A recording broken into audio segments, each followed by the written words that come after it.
TV입니다. 오늘의 사연 시작하겠습니다. 시어머님이 집에 들르라고 몇 번이나 강조하셨기에 그날은 제가 시댁 현관 비밀번호를 누르고 들어가자마자 시어머님이 혼자 소리처럼 푸념을 하셨어요. 네가 그렇게 문을 열고 들어오면 안 되는 건데 이제는 비밀번호도 바꿔야겠어. 혹시라도 제가 급하게 올 일이 있을지도 모르는데 그냥 두세요. 다른 사람도 아니고 네가 그렇게 막 문을 열고 들어와서야 쓰겠니? 절대 그런 말 하지도 마라. 근데 뭘 그렇게 잔뜩 들고 왔어? 오다가 필요한 것 좀 사다 보니까 이만큼 샀네요. 며칠 전에 제가 온라인으로 주문한 건 잘 받으신 거죠? 잘 받긴 했는데 이제는 그 온라인 주문도 그만해라. 그리고 집에 세제가 얼마나 많은데 뭘 또 사오고 그랬어. 이 세제가 무겁잖아요. 어머님이 온라인으로 주문하는 거 어려워하시니까 혹시 몰라서 몇 개 더 사와봤어요. 그러게 온라인 주문하는 거 배우시라니까요. 됐어. 이 앞 마트에 가면 다 있는데 귀찮게 뭐하러 그래. 마트에서 여기까지 들고 오려면 무겁잖아요. 배달시키면 잘 가져다 주는구만. 뭔 걱정이야. 어머님 배달 안 시키시고 직접 들고 오시잖아요. 앞으로는 제가 이렇게 해드리지도 못하는데 걱정이 안 되겠어요? 저도 모르게 그 말이 튀어나오고 말았고 시어머님 얼굴이 급격히 어두워져 있었습니다. 결국 제가 급히 말을 돌렸습니다. 어머님, 근데 저는 왜 부르신 거예요? 다른 게 아니라 줄 게 있어서 불렀어. 줄 거라니요? 내가 방에서 가지고 올 테니까 우선 여기 앉아서 기다려봐라. 시어머님 말에 소파에 가서 앉았고 방에 들어가셨던 시어머님이 뭔가를 들고 나오셨는데 들고 있던 것을 제 앞에 내려놓으며 입을 떼셨어요. 이거 결혼할 때 보태라. 이게 뭔데요? 얼마 안 되는데 그동안 내가 준비해 둔 거야. 시어머님 말에 봉투를 확인하다가는 화들짝 놀란 채 외쳤습니다. 어머님, 이게 무슨 돈이에요? 내가 방금 말했잖아. 너 결혼할 때 보태라고. 그쪽은 초혼이라면서. 그러니 혼수라도 잘 준비해 가야 할 거 아니야. 네가 친정이 있길래 어디 하나 의지할 데가 있길래. 그러니 내가 챙겨야지 누가 챙기겠어. 그냥 엄마가 주는 돈이다 하고 받아. 그래도 이건 너무 많아요. 제가 다시 돈을 시어머님 쪽으로 밀었는데요.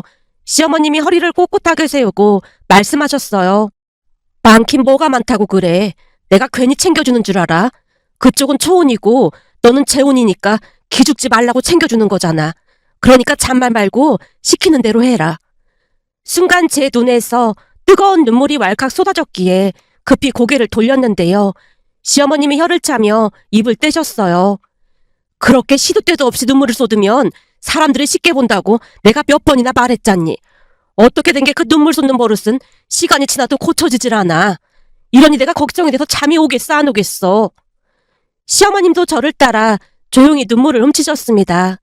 그날 시어머님은 제게 큰 돈을 건네셨고 그게 얼마나 큰 돈인지 잘 알고 있었던지라 순간 할 말을 잃고 말았는데요. 우리에게는 참 기구한 사연이 있습니다. 저는 아빠가 일찍 돌아가셔서 엄마가 홀로 저를 키우셨어요. 그런데 대학 다닐 때 엄마까지 돌아가셨고 저는 혈혈단신의 몸이 됐습니다. 물론 친척들이 있긴 했지만 사는 게 힘들었던 것인지 저를 챙길 만한 여력은 없어 보였어요. 결국 1년에 한두 번 안부 전화만 했을 뿐 그냥 홀로 남겨졌다는 말이 맞을 것 같습니다. 그렇게 대학을 졸업하고 다행히 중견기업에 바로 취업을 해서 큰 어려움 없이 살고 있었습니다. 다만 한 번씩 찾아오는 쓸쓸함과 외로움을 달래기 힘들었는데요. 특히나 퇴근 후 아무도 없는 불 꺼진 집에 들어갈 때면 외로움이 뼛속까지 스며드는 것 같았다고 해야 할까요? 그러던 와중에 회사에서 일을 가르쳐주던 선배가 제게 관심을 보였고 외로움 가득하던 제게도 희망이 생기기 시작했습니다.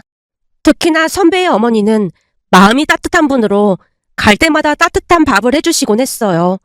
선배 또한 홀어머니와 살았다고 했는데 홀로 아들을 키워야 했으니 선배 어머니도 안 해본 일이 없다고 할 정도로 고생을 많이 하셨다고 했습니다. 특히나 선배 어머니는 식당에서 일을 많이 하셨다고 했는데요. 음식 솜씨가 아주 뛰어나셨어요. 선배네 집에 놀러 갈 때마다 한상 차려놓고 반겨주셨거든요. 그렇게 선배와 좋은 만남을 이어가던 어느 날, 그날도 역시나 선배네 집에 놀러 갔더니 선배 어머니가 말씀하셨어요. 니들 빨리 결혼하는 게 어떻겠니? 엄마, 나는 그렇다 쳐도 민영이가 30살도 안 됐는데 결혼하기엔 좀 아까운 나이죠. 혼자 그러고 있는 것보다야 우리랑 같이 지내는 게 낫지 않겠어? 그리고 내 아들이라서 그런 게 아니라 우리 아들 정도면 사는 내내 힘들게 하진 않을 거다. 지금도 봐봐라. 민영이 너 피죽도 못 먹은 사람 마냥 삐쩍 말랐잖아. 그게 다 사람이 외롭고 그리워서 그런 거야. 그럴 때는 사람들이랑 부대끼며 살아야 하는 거고.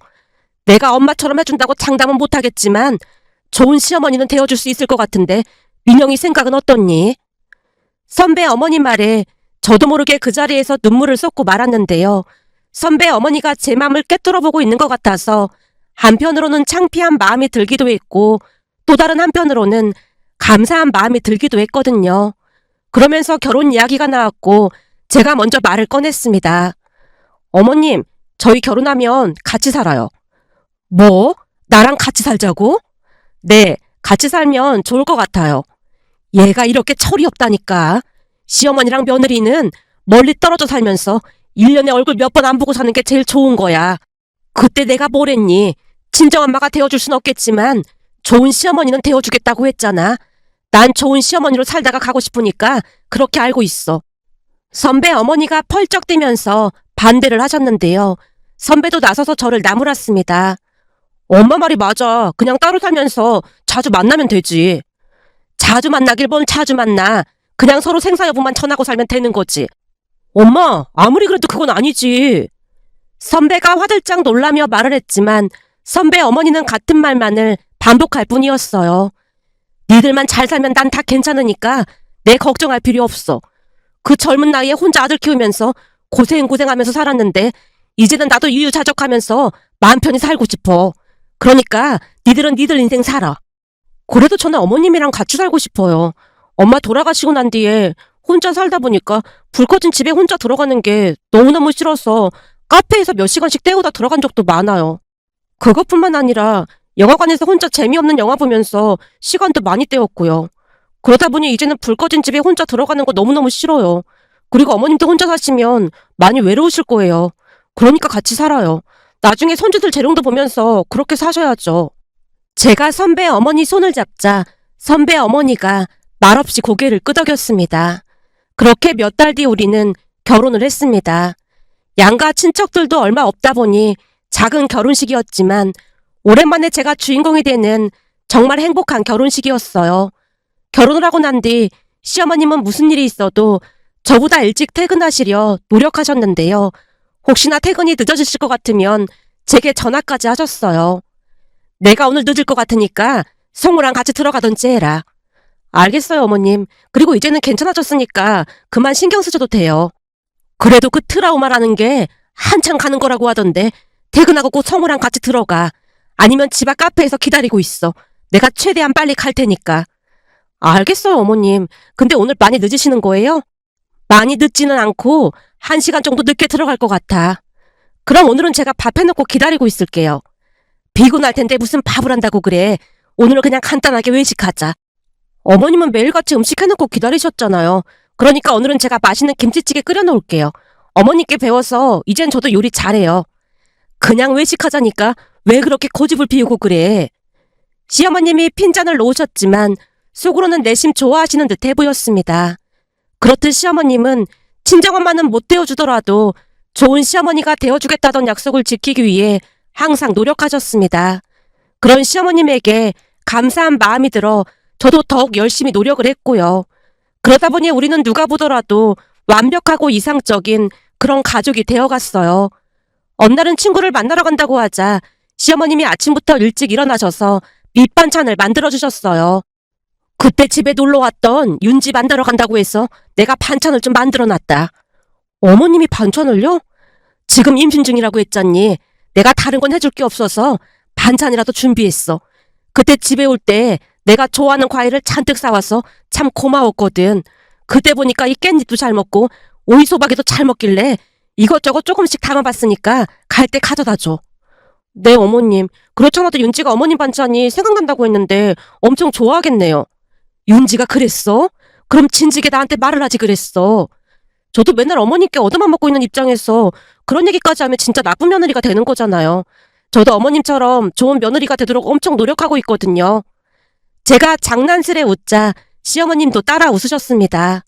잠시 후 한 카페에서 친구 윤지를 만났고 시어머님이 주신 반찬을 건네며 말했어요. 자, 이거 선물이야. 선물? 무슨 선물? 글쎄 너 만나러 간다고 하니까 어머님이 새벽부터 일어나셔서 이렇게 반찬을 만드셨지 뭐야. 너 좋아하는 반찬으로 담으셨다고 하니까 가져가서 먹어. 진짜? 혹시 깻잎김치도 있을까? 그때 깻잎김치 엄청 맛있던데. 우리 어머님 진짜 대단하시다. 그렇잖아도 어머님이 깻잎김치랑 오이소박이랑 이것저것 담았다고 하셨거든. 그래? 오이소박이도 진짜 먹고 싶었는데 완전 대박이다. 민영아, 네 덕분에 나도 호강한다 얘. 근데 니네 시어머니는 진짜 너무너무 좋으신 분 같아. 결혼 전에 네가 시어머니랑 같이 산다고 했을 때 내가 펄쩍펄쩍 뛰면서 말렸던 거 전부 취소야 취소. 니네 시어머니 같은 분이라면 나도 같이 살고 싶을 것 같아. 그지? 우리 어머님 대박 좋으시지? 완전 대박 좋으신 분 같아. 며느리 퇴근 전에 요리해서 딱 기다리고 계신 시어머니가 얼마나 되겠어? 내가 볼 때 넌 전생에 나라를 구한 게 분명하다니까? 그렇지 않고서야 그런 시어머니를 어떻게 만나겠어? 그것뿐만이야? 남편도 그런 사람이 없다고 할 정도로 좋은 사람이잖아. 네가 행복해져서 나도 얼마나 안심이 되는지 모르겠어. 항상 걱정해주고 내 편이 되어줘서 고마워. 고맙긴 내가 한 게 뭐가 있다고. 없긴 왜 없어. 친척들보다 나를 더 많이 챙겨줬는데 너한테 항상 고맙고 그래. 고마우면 내 하소연 좀 들어주라. 왜? 무슨 일 있는 거야? 혼전 임신으로 결혼했다고 시어머니가 무슨 벌레 보듯 해서 요즘 하루하루 가시밭길이 따로 없어. 그래서 내가 가만히 생각해봤더니 아마도 난 전생에 나를 팔아먹은 모양이야. 그러니까 우리 시어머니처럼 악독한 분을 만났지. 시집살이가 그렇게 심해? 말도 마. 몸을 함부로 굴렸다는 말까지 하는데 진짜 다 뒤집어엎고 나와버리고 싶더라니까. 근데 내가 참고 사는 건 남편이랑 시누이 때문이야. 남편은 당연히 네 편 들어줄 것 같은데 시누이도 잘 도와주는 거야? 우리 시누이가 얼마나 예쁘냐면 말이야. 시어머니가 나한테 몸을 함부로 굴렸다고 막 뭐라고 하니까 시누이가 큰 소리로 그러더라고. 나도 혼전 임신해서 결혼해야겠다고. 진짜로 그랬단 말이야? 그랬더니 시어머니가 노발대발 난리를 쳤거든? 그랬더니 시누이가 하는 말이 엄마가 그런 막말을 하고 다니는 건 새언니랑 서두르신 심정을 이해 못해서 그런 거니까 나도 똑같이 해서 그 말 듣는 사람 기분이 어떤지 알려줄게. 그러더라니까? 그랬더니 니네 시어머니가 뭐라고 했는데? 그냥 바로 입 꽉 다물고 방으로 도망치셨지 뭐. 암튼 그래도 시누이 덕분에 살만하다니까. 그나마 다행이네. 제가 윤지를 위로했는데요. 윤지는 혼전 임신으로 결혼을 하다 보니 시어머니에게 구박을 받으며 살고 있었어요. 하지만 워낙 성격이 밝은 편이다 보니 제게는 항상 커다란 위안이 되곤 했습니다. 그렇게 저는 하루하루 행복한 나날을 보내고 있었어요. 윤지가 출산을 하고 난 뒤에는 딸 민서를 데리고 우리 집에서 자주 놀다 가기도 했는데요. 민서를 바라보던 시어머님 눈에서 꿀이 뚝뚝 떨어졌기에 윤지가 돌아가고 난 뒤 시어머님에게 조용히 물었어요. 어머님, 손주 보고 싶으시죠? 아니야, 나는 괜찮아. 민서 올 때마다 어머님 눈에서 꿀이 뚝뚝 떨어지는 것 같은데요? 그건 민서가 워낙 예쁘니까 그런 거고 그런 문제는 니들이 알아서 하는 거지 내가 참견하면 안 되는 거잖니. 돈 좀 더 벌고 나서 낳으려고 했는데 어머님 때문에 계획을 바꿔야겠네요. 아니다, 난 진짜 괜찮아. 시어머님이 손사래를 치시며 괜찮다를 연발하고 계셨지만 손주가 보고 싶은 게 분명해 보였습니다. 그렇게 우리는 임신 계획을 수정해서 좀 더 일찍 가지기로 생각을 바꿨고 하루하루 행복한 시간을 보내고 있었습니다. 하지만 우리가 너무나 행복해서 하늘이 질투를 했던 것일까요? 그런 우리에게 청천벽력 같은 일이 일어나고 말았습니다. 그 기가 막힌 일은 어느 날 저녁 식사를 하던 중 남편이 이야기를 꺼내면서 시작이 됐어요. 이번 주 토요일에 친구들이랑 낚시 다녀올 거야. 어디로 가는데? 이번에는 배낚시를 가기로 했는데 당신도 같이 갈래? 친구들 중에 와이프랑 같이 오는 친구도 있거든. 난 배멀미 때문에 싫어. 파도 치면 배멀미 나던데 당신은 괜찮은 거야? 나도 배멀미가 있긴 한데 그래도 이 손맛 때문에 가는 거지. 그리고 멀미는 멀미약 먹고 가면 되잖아. 당신이 이 손맛을 못 느껴봐서 그런데 한 번 빠지면 헤어나올 수가 없다니까. 그러니까 같이 가자. 아니야, 난 어머님이랑 영화나 보러 갈게. 같이 가면 좋은데. 대신 내가 물고기 잔뜩 잡아와서 요리해줄게. 남편이 자신만만한 표정으로 말을 했는데요. 시어머님이 혼자 소리처럼 푸념을 늘어놓으셨어요. 생선만 잡아오고 손질부터 요리까지는 내가 다 하는구만. 어디서 큰 소리를 치고 있어. 이번에는 내가 직접 요리해줄라니까 딱 기다리고 계세요. 그날따라 남편이 큰 소리를 쳤는데요. 평소 낚시를 좋아하던 남편 얼굴에 설레임이 가득해 보였습니다. 그렇게 그 주 토요일 새벽부터 남편이 낚시를 하겠다고 집을 나섰고 시간이 얼마나 지났을까요? 시어머님과 둘이 영화를 보러 갔는데 모르는 번호로 전화가 왔지만 받지 않았습니다.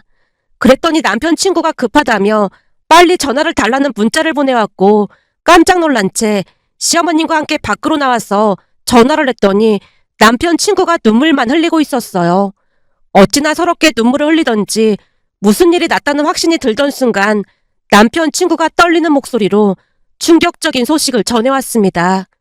그날따라 파도가 거세서 사고가 났다는데 다른 사람들은 구조가 됐지만 오로지 남편만이 세상을 떠나고 말았습니다. 병원에 도착해서 처음에는 믿어지지가 않아 멀뚱멀뚱 서 있기만 했지만 싸늘하게 누워있는 남편을 보며 현실을 직시해야만 했습니다. 거기다 저보다는 시어머님을 먼저 챙겨야만 했는데요. 남편을 보자마자 시어머님이 그 자리에서 쓰러지셨거든요. 그렇게 저는 정신을 차릴 틈도 없이 남편 장례를 치러야만 했는데요. 다행히 윤진의 부모님과 윤지 부부가 와서 큰 도움을 줬습니다. 장례를 치르는 동안에도 시어머님은 일어나지 못하셨고 시어머님 없이 장례를 치러야만 했어요. 하지만 그게 끝이 아니었습니다. 그 뒤 충격으로 시어머님이 실어증에 걸리신 채 말을 못하셨거든요. 그러다 보니 저는 남편을 떠나보낸 슬픔을 느낄 틈도 없이 시어머님을 돌봐드려야만 했습니다. 남편 장례식을 치르고 1년이 넘도록 시어머님은 마치 영혼이 없는 사람 마냥 멍이 누워만 계셨어요.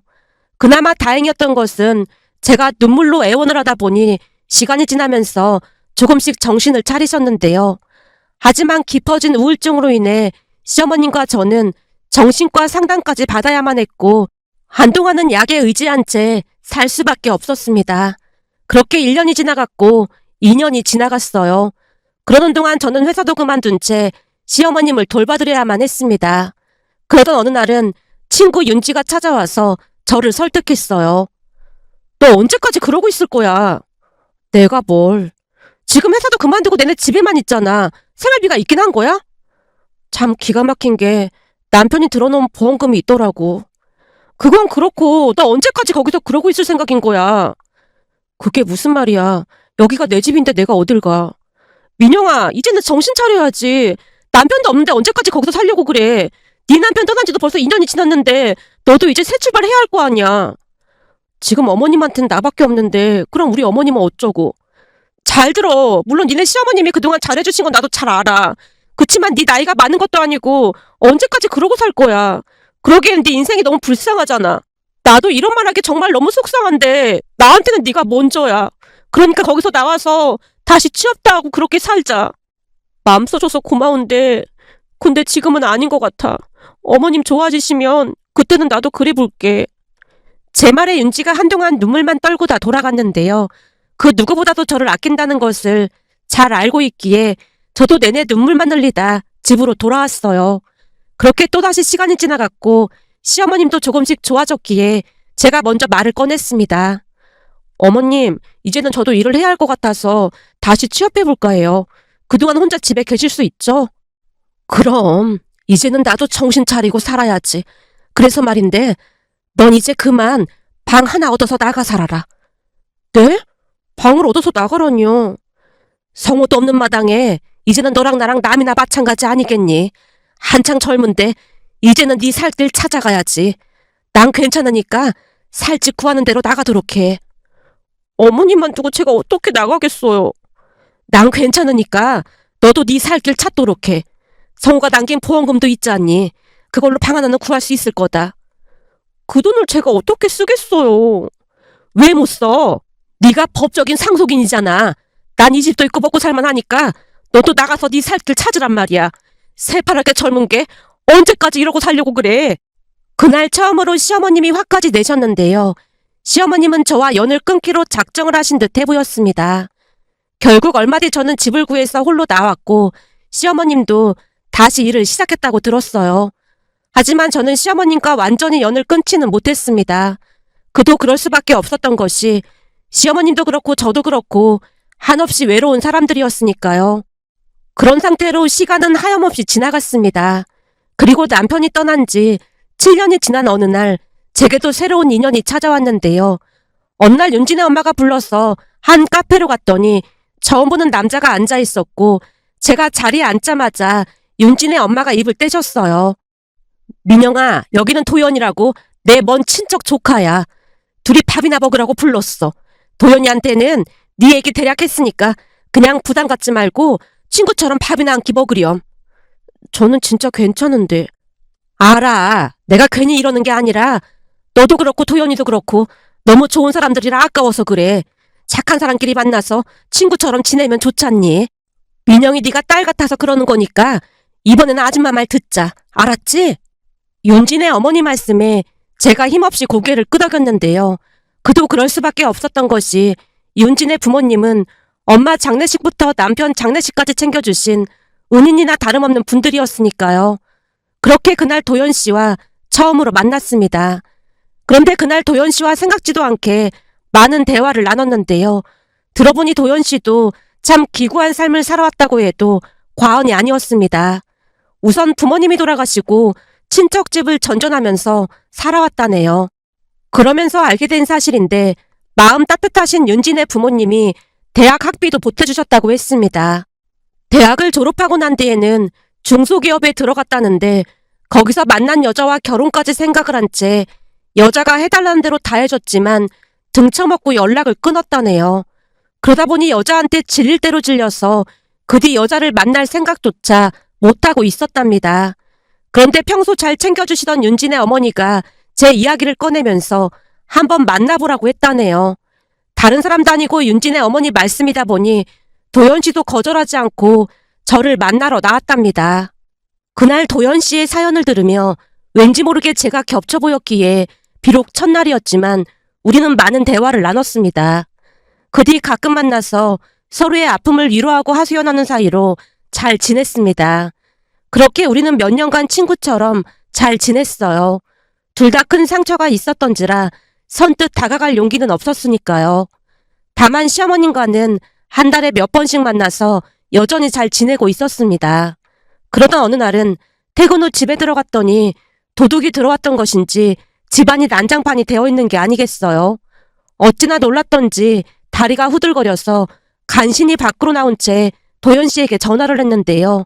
어찌된 일인지 그때 당시 도연 씨 얼굴이 제일 먼저 떠올랐거든요. 잠시 후 도연 씨가 사색이 된 채 와서 물었습니다. 민영 씨, 괜찮아요? 네, 다행히 제가 들어갔을 때는 아무도 없긴 했어요. 어찌나 놀랐던지 저도 모르게 도연 씨한테 연락을 했네요. 정말 죄송해요. 아닙니다. 괜찮습니다. 근데 경찰에 신고는 한 거예요? 아니요. 온몸이 떨려서 그럴 정신이 없었어요. 제가 여전히 사시나무 떨듯 떨고 있자 도연 씨가 급히 경찰서에 신고를 했습니다. 도연 씨가 모든 일을 처리하기 시작했고 저는 멍이 바라만 봤는데요. 도연 씨가 경찰과 이야기를 주고받으며 문제를 해결했어요. 도둑이 문을 열고 들어왔다고 하는데 도무지 어떻게 들어온 것인지는 알 수가 없었습니다. 그 뒤 저는 충격으로 이사를 할 수밖에 없었고 이사를 하고 도연 씨가 집에 찾아와서 모든 것을 챙겨줬습니다. 그러면서 우리는 점점 더 가까워져 갔는데요. 그 일이 있은 뒤 몇 달이 지나고 난 뒤 도연 씨가 말을 꺼냈어요.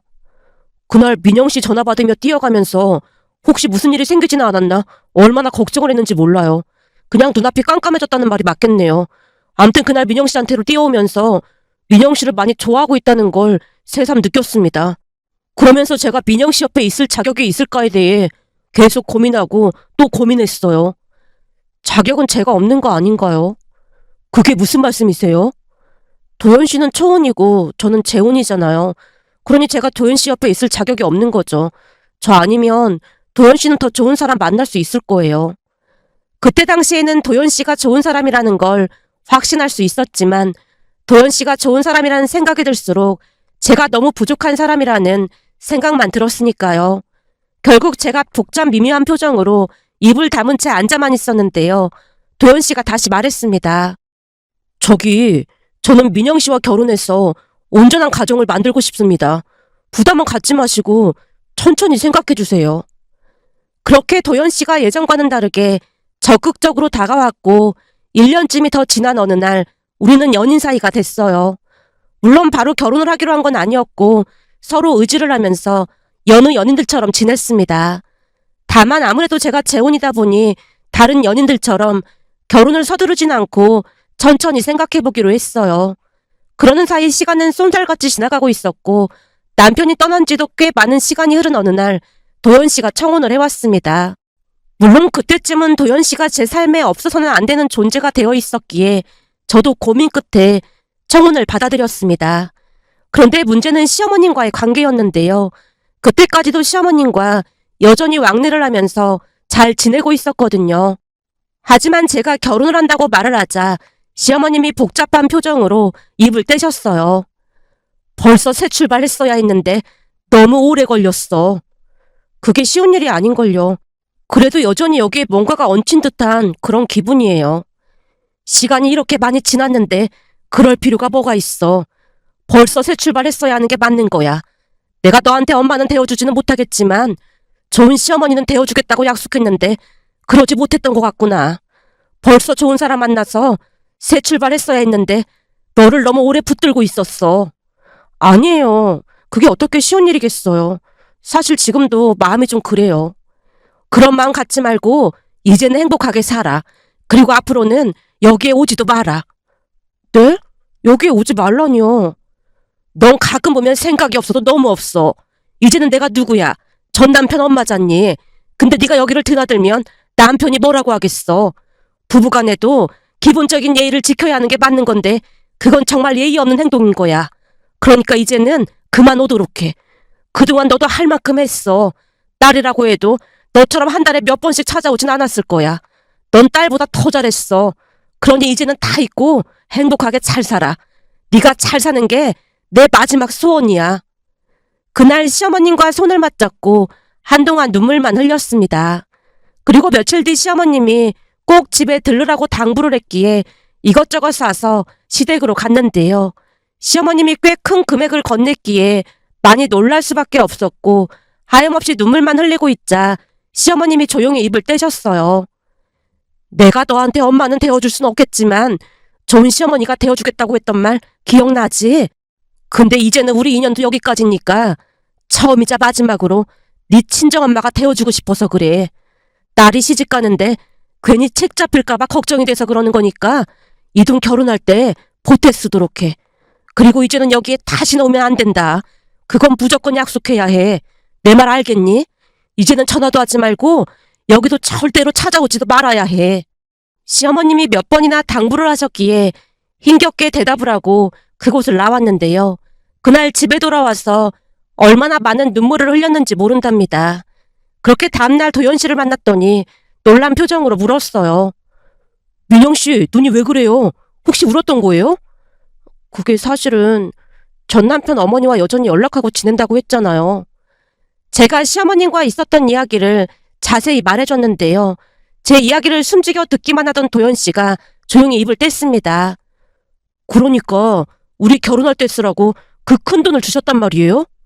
네, 그 사람 그렇게 떠나고 나서 서로 의지하고 살다 보니까 아무래도 이제는 시어머니라기보다는 엄마 같다는 생각도 들었는데 어머님도 그랬던 게 아닌가 싶어요. 근데 어머님 말씀처럼 도연 씨랑 결혼하게 되면 더 이상 연락을 하지 않는 게 맞긴 하잖아요. 그래서 어제 마지막으로 만나 뵙고 왔어요. 앞으로는 다시 만날 일 없을 테니까 신경 쓰지 마요. 도연 씨에게 약속을 했지만 곧 도연 씨 입에서 충격적인 말이 새어나왔습니다. 그럼 저도 한번 만나 뵈야겠네요. 네? 만나 뵙다니요? 민영 씨한테 친정 어머니나 같은 분이시라면서요. 그러니까 저도 찾아뵙고 감사 인사를 드려야 하는 게 맞는 거죠. 아니에요. 그럴 필요 없어요. 제가 당황한 채 손사래를 쳤지만 도연 씨는 시어머님을 만나 뵙겠다고 했고 결국 제가 시어머님께 전화를 했어요. 어머님, 도연 씨가 어머님 만나 뵙고 싶다고 해서 한번 갈게요. 뭐? 여길 어디라고 결혼할 사람을 데리고 와? 얘가 큰일 날 소리 하고 있네. 어머님, 그때 저한테 마지막으로 친정엄마가 되어주신다고 하셨잖아요. 그러니까 친정엄마로 어머님을 뵙겠다는 말이니까 그렇게 알고 계시면 될 것 같아요. 제 말에 시어머님 목소리가 미세하게 떨리고 있었지만 우선 알았다고 대답을 하며 전화를 끊었고 얼마 뒤 도연 씨와 함께 시어머님을 뵈러 갔습니다. 집에 들어가자마자 음식 냄새가 가득했기에 제가 웃으며 물었어요. 어머님, 또 한상 차리신 거예요? 어서 와요. 반가워요. 안녕하세요. 정도연입니다. 도연 씨가 허리 숙여 인사를 했고 곧 식탁에 앉았는데요. 도연 씨가 눈이 휘둥그레진 채 한동안 식탁만 바라보다가는 등을 돌려 눈물까지 훔치는 게 아니겠어요. 놀란 채 도연 씨에게 물었어요. 도연 씨, 왜 그래요? 이 음식들, 그동안 내가 먹고 싶다고 했던 그 음식들이잖아요. 맞아요. 전에 어머니가 해준 음식을 먹고 싶어 한다는 얘기를 민영이한테 들었어. 내가 한번 준비해봤는데 어머니가 해주신 맛이랑 같을지는 잘 모르겠네요. 시어머님 말에 도연 씨가 갈비탕을 맛보다가는 폭폭 눈물을 흘렸습니다. 어때요? 좀 비슷해요? 어머니가 해주신 맛이랑 똑같아요. 여러 식당에 가서 먹어봐도 이런 맛이 안 나던데 어떻게 하신 거예요? 그때 민영이한테 어머님 고향을 물어보라고 했거든요. 그래서 내가 그 지역에서는 어떻게 만드는지를 좀 찾아봤어요. 근데 그 지역에 가도 이런 맛이 안 나던데 참 신기하네요. 여기 소고기 우엉볶음도 한번 먹어봐요. 그렇게나 먹고 싶었던 거라면서요. 시어머님 말에 도연 씨가 우엉볶음을 맛보다가는 아이처럼 활짝 웃으며 외쳤습니다. 이 맛이 어찌나 그리웠는지 몰라요. 정말 신기하네요. 음식에서 어머니 냄새가 나는 것 같아요. 이 손맛이 가미가 돼서 그럴 거예요. 사람들은 손맛이 다 거기서 거기라고 하지만 손맛이란 말이 괜히 있는 게 아니거든요. 음식 많이 해놨으니까 갈 때 가지고 가요. 그렇게 사연 많은 인연들이 만나서 즐겁게 식사를 했다고 해야 할까요? 그런데 그 뒤에도 도연 씨는 시어머님을 자주 찾아뵙자고 했어요. 그도 그럴 수밖에 없었던 것이 우리에게는 양가 부모님이 안 계셨기에 시어머님의 따뜻한 배려에 큰 위로를 받곤 했으니까요. 결국 결혼하고 난 뒤에도 왕래를 하면서 잘 지내고 있는데요. 오히려 남편이 먼저 시간을 내서 가자고 조르곤 한답니다. 그러면서 시어머님을 부르는 호칭도 바뀌었는데요.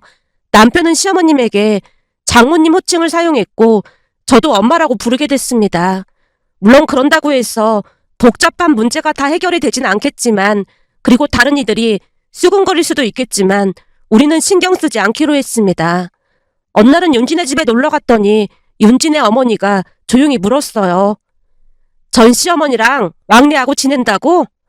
네, 어쩌다 보니까 그렇게 됐어요.